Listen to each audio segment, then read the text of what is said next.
Vous dormez 8 heures cette nuit. Vous faites tout bien.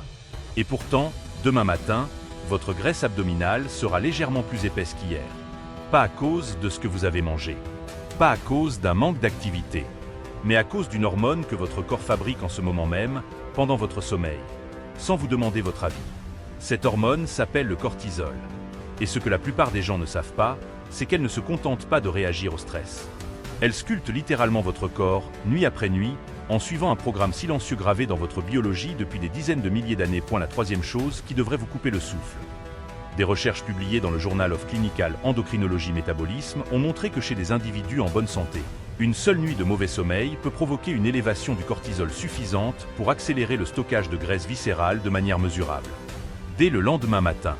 Une seule nuit. Restez jusqu'à la fin de cette vidéo, parce que ce que vous allez découvrir va changer la façon dont vous voyez vos nuits, votre ventre, et peut-être même votre rapport à votre propre corps. Et si ce genre de science, celle qui rend l'invisible enfin visible, vous fascine autant qu'elle me fascine, vous êtes exactement là où vous devriez être. Métaphore centrale. L'entrepôt de nuit. Imaginez que votre corps est un immense entrepôt logistique. Le jour, les livreurs arrivent, les colis entrent et sortent, les stocks bougent. Mais la nuit, l'entrepôt ne s'arrête pas. Un chef de nuit prend le relais. Il réorganise les stocks, déplace les marchandises, décide quoi garder et quoi brûler. Ce chef de nuit, c'est le cortisol. Tout ce que votre corps va faire avec votre graisse entre 23h et 7h du matin dépend en grande partie de comment ce chef de nuit se comporte.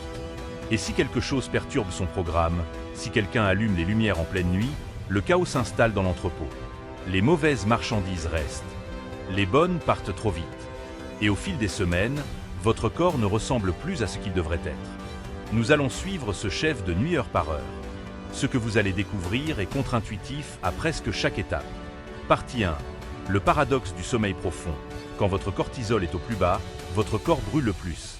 Dans les 2 premières heures de votre sommeil, quelque chose de remarquable se produit. Le cortisol chute à son niveau le plus bas de la journée. L'entrepôt est calme. Et c'est précisément dans ce calme que votre corps déclenche sa phase de réparation maximale. Des recherches publiées à l'Université de Chicago ont démontré que c'est pendant cette fenêtre, entre 23h et 2h du matin pour la plupart des adultes, que l'hormone de croissance, GH, atteint son pic de sécrétion, parfois jusqu'à 70% de sa production quotidienne totale en une seule poussée. Et l'hormone de croissance, contrairement à ce que son nom suggère, ne sert pas qu'aux enfants qui grandissent. Chez l'adulte, elle est le principal signal de lipolyse nocturne. Autrement dit, le signal qui dit à vos cellules graisseuses d'ouvrir leurs réserves et de libérer des acides gras dans la circulation sanguine pour alimenter la réparation cellulaire. Voici ce qui est contre-intuitif. Vous brûlez de la graisse activement pendant votre sommeil le plus profond. Pas en courant, pas en jeûnant. En dormant. Mais ce processus n'est possible que si le cortisol reste bas. Parce que le cortisol et l'hormone de croissance sont en compétition directe. Quand l'un monte, l'autre descend. Ce mécanisme remonte à l'ère paléolithique. Quand nos ancêtres étaient en danger la nuit, un prédateur, un froid extrême, un conflit, leur cortisol montait pour les préparer à agir, et leur corps suspendait la réparation pour concentrer toute l'énergie sur la survie immédiate. Vous n'avez plus de prédateur. Mais votre cortisol, lui, ne le sait pas encore. Partie 2, le pic de 6h du matin. Le réveil cortisol qui change tout. Entre 6h et 8h du matin, votre taux de cortisol connaît une montée spectaculaire. On l'appelle le CAR, le Cortisol Awakening Response. En l'espace de 30 minutes après votre réveil, le cortisol peut augmenter de 50 à 160, selon les individus. Ce pic n'est pas un accident. C'est un programme biologique d'une précision stupéfiante. Il prépare votre corps à affronter la journée. Il mobilise le glucose, il réveille le système immunitaire, il stimule la vigilance. L'entrepôt reçoit les ordres du matin. Des chercheurs de l'Université de Trier en Allemagne ont publié des travaux montrant que l'amplitude de ce pic matinal est directement corrélée à la qualité de votre sommeil profond de la nuit précédente. Plus votre sommeil a été continu et profond, plus le pic est net, propre et bien délimité dans le temps. Plus votre sommeil a été fragmenté, réveil nocturne, bruit, lumière, stress. Plus le pic est chaotique, élevé et prolongé. Et un cortisol matinal élevé et prolongé, c'est exactement ce qui dit à vos cellules graisseuses abdominales de rester fermées. L'entrepôt est en mode urgence. On ne vide pas les stocks en période d'alerte. Imaginez que vous essayez de faire sortir des marchandises d'un entrepôt, mais que le chef de nuit a déclenché l'alarme incendie. Tout le monde court. Personne ne livre rien. C'est ce qui se passe biologiquement quand votre cortisol matinal est dysrégulé, point, mais ce n'est que la moitié de l'histoire. Parce que jusqu'ici, nous avons parlé du cortisol comme s'il était simplement élevé ou bas. La réalité est bien plus fascinante et bien plus troublante. Il existe un mécanisme que votre corps déclenche spécifiquement pendant les nuits de stress qui cible un seul type de graisse dans votre corps. Une seule zone. La même à chaque fois. Si vous êtes encore là, dites-moi en commentaire. Est-ce que vous aviez déjà entendu parler du lien entre le sommeil et le stockage de graisse abdominale? Parce que ce que vous allez découvrir dans les prochaines minutes est encore plus contre-intuitif que tout ce qu'on vient de voir. Partie 3. La graisse viscérale. Pourquoi le cortisol cible toujours le même endroit? Votre corps contient deux types de graisses principaux. La graisse sous-cutanée, celle que vous pouvez pincer sous la peau. Et la graisse viscérale, celle qui s'accumule en profondeur, autour du foie, du pancréas, des intestins. La graisse viscérale est différente de toutes les autres graisses de votre corps. Elle est métaboliquement active. Elle sécrète ses propres hormones. Elle communique avec votre cerveau. Et elle est, de loin, la plus dangereuse pour votre santé cardiovasculaire et métabolique. Voici ce que personne ne vous a probablement jamais expliqué comme ça. Les cellules graisseuses viscérales possèdent une concentration exceptionnellement élevée de récepteurs au cortisol. Elles sont littéralement programmées pour répondre au cortisol. Quand le cortisol monte, la nuit, à cause du stress, d'un sommeil fragmenté, d'une alarme qui sonne trop tôt, ces cellules se mettent en mode captation. Elles absorbent les acides gras circulants. Elles agrandissent leurs réserves. Des chercheurs de l'université de Yale, dans une étude publiée dans Psychosomatic Medicine, ont mesuré chez des femmes en bonne santé la relation directe entre les niveaux de cortisol chroniquement élevés et l'accumulation de graisse viscérale, indépendamment de l'apport calorique total et de l'activité physique. Dit autrement, vous pouvez manger parfaitement. Vous pouvez faire du sport régulièrement. Si votre cortisol nocturne est chroniquement élevé, votre graisse viscérale continuera à croître. L'entrepôt affolé ne distribue plus. Il thésaurise. Et il thésaurise toujours au même endroit. La cave.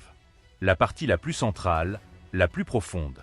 Le modèle calorie in, calorie out n'est pas faux. Il est incomplet. Il ignore le chef de nuit. Il oublie que les mêmes calories, traitées par un entrepôt stressé à 2 heures du matin, produisent un résultat radicalement différent de celles traitées par un entrepôt serein. Le mythe se trompe non pas parce qu'il invente quelque chose, mais parce qu'il simplifie jusqu'à l'absurde une réalité biologique d'une richesse stupéfiante. Takeaway pratique, voici ce que vous pouvez faire dès ce soir, basé sur des données réelles. Premièrement, protégez votre fenêtre de cortisol bas. Les 2 premières heures de sommeil sont les plus précieuses. Cela signifie lumière tamisée 1 heure avant de dormir, température de la chambre entre 18 et 19 degrés Celsius, ce que des chercheurs de la Harvard Medical School identifient comme la plage optimale pour l'initiation du sommeil profond, et, dans l'idéal, aucun écran lumineux après 22 heures. Deuxièmement, travaillez votre pic matinal. La montée du cortisol au réveil est naturelle et nécessaire. Ce que vous voulez éviter, c'est qu'elle soit chaotique. S'exposer à la lumière naturelle dans les 30 premières minutes après le réveil synchronise votre horloge circadienne et régularise le CAR, selon des travaux publiés dans Sleep Medicine Reviews. Troisièmement, et c'est le plus contre-intuitif, ne luttez pas contre le stress nocturne avec de la volonté. Luttez contre lui avec des signaux physiologiques de sécurité. Expiration plus longue que l'inspiration, 4 secondes d'inspiration, 6 à 8 secondes d'expiration, active le nerf vague et abaisse le cortisol en moins de 4 minutes. Votre entrepôt a besoin de croire que la nuit est calme. Vous pouvez lui envoyer ce message avec votre souffle. Disclaimer, cette vidéo est à visée éducative et scientifique. Elle ne remplace en aucun cas l'avis d'un médecin ou d'un professionnel de santé. Si vous pensez souffrir d'une dysrégulation hormonale sévère, consultez votre médecin. Il y a quelque chose de vertigineux dans tout cela. En ce moment, pendant que vous regardez cette vidéo, pendant que vous existez simplement, votre corps mène des négociations d'une complexité inimaginable. Des récepteurs moléculaires s'activent.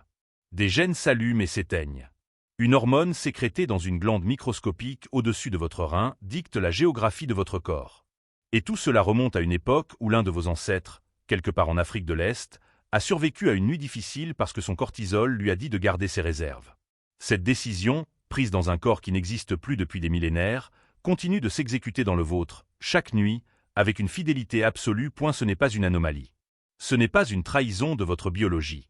C'est l'héritage d'une histoire qui vous précède de 2 millions d'années.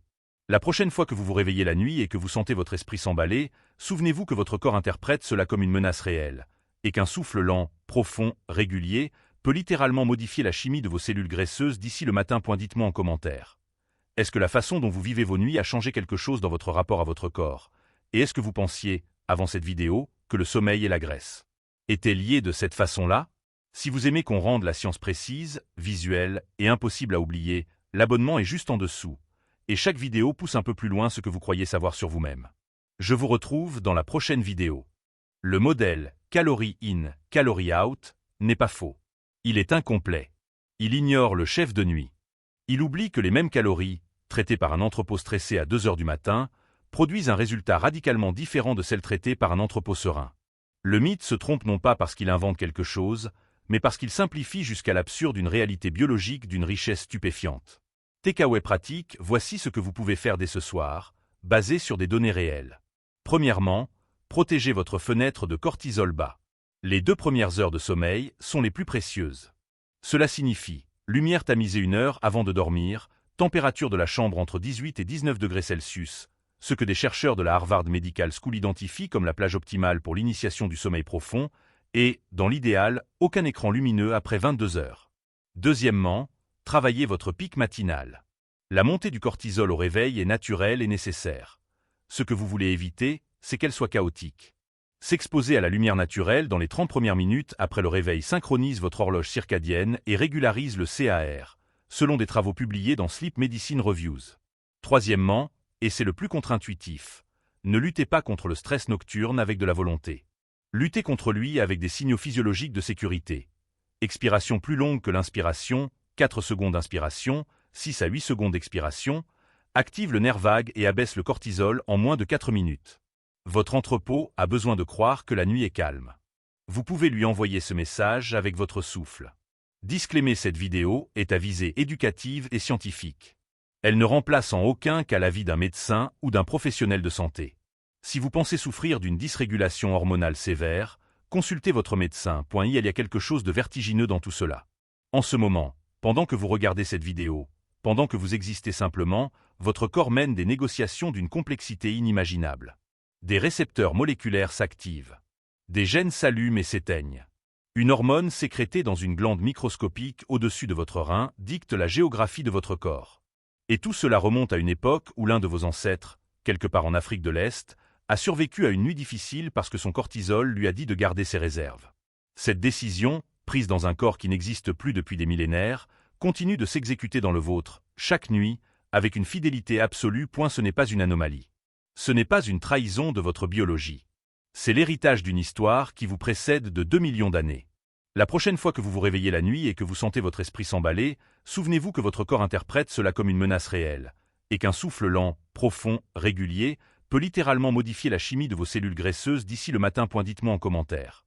Est-ce que la façon dont vous vivez vos nuits a changé quelque chose dans votre rapport à votre corps? Et est-ce que vous pensiez, avant cette vidéo, que le sommeil et la graisse étaient liés de cette façon-là? Si vous aimez qu'on rende la science précise, visuelle et impossible à oublier, l'abonnement est juste en dessous. Et chaque vidéo pousse un peu plus loin ce que vous croyez savoir sur vous-même. Je vous retrouve dans la prochaine vidéo.